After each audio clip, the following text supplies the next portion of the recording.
God will never give you more to do than what you can do peacefully.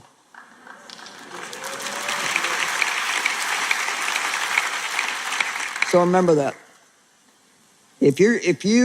What all you're doing is stealing your peace, then it's not God giving it to you. And I know what I'm talking about because I almost killed myself trying to do what I thought God wanted me to do, and found out that there was a lot of reasons why I was doing it that really weren't all reasons why I should have been doing it. Stress is all around us. And I kept praying for the stressful things to go away, for the problems to go away, and I finally realized, you know what? The world is going to change, but it's probably not going to get better. It may get worse.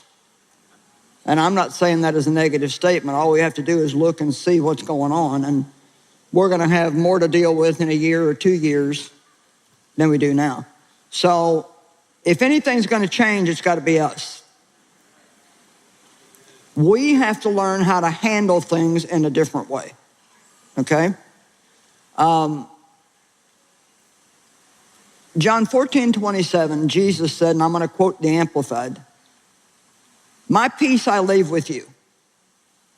Not as the world gives do I give unto you, but my own special peace I now give and bequeath unto you.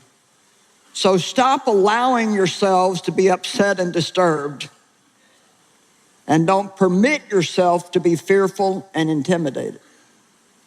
So this is a two-part thing. Really, to be honest, we don't even need to pray for peace. What we need to do is access the peace that God's already given us. Actually, Jesus has already done every single thing that he needs to do for us to have peaceful, fruitful, wonderful lives. He has. All we need to do is read the book and do what the book says. You say, well, I can't help it. I can't help it if I get upset. Well, actually, that's not true. You can't. How many of you can feel upset when it's coming? It kind of starts down here somewhere. Can you feel it when it's coming? Okay. The thing to do is stop it before it gets to your mouth.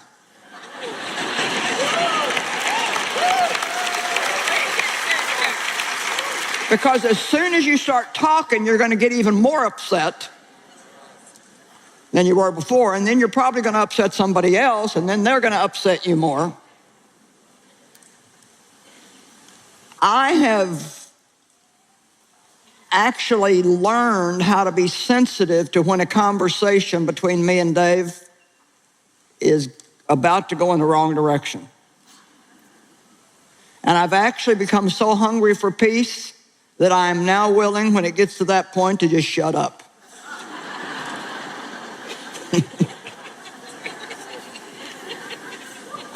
That wasn't something I was willing to do before. No, I was going to have the last word, and I was going to prove to him that he was wrong and I was right. But you know what? Being right is highly overrated.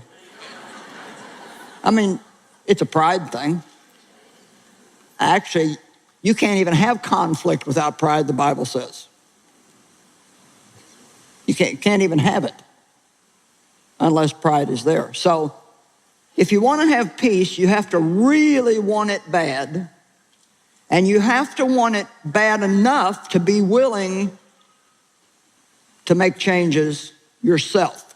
Not to want everybody around you to change or to want all your circumstances to change, but to ask God to show you how to change. Now, I don't know if you're not willing to do that, but if you're not, you can be miserable another year, and I'll come back next year and tell you the same thing. There's not a lot of answers to some of the things that we deal with. In this issue, you have two choices. We can continue to be stressed out until we fall apart, or we can learn to not be affected through it by not allowing it to get in us. The things around us aren't going to change, but we can learn to not allow it to get in us.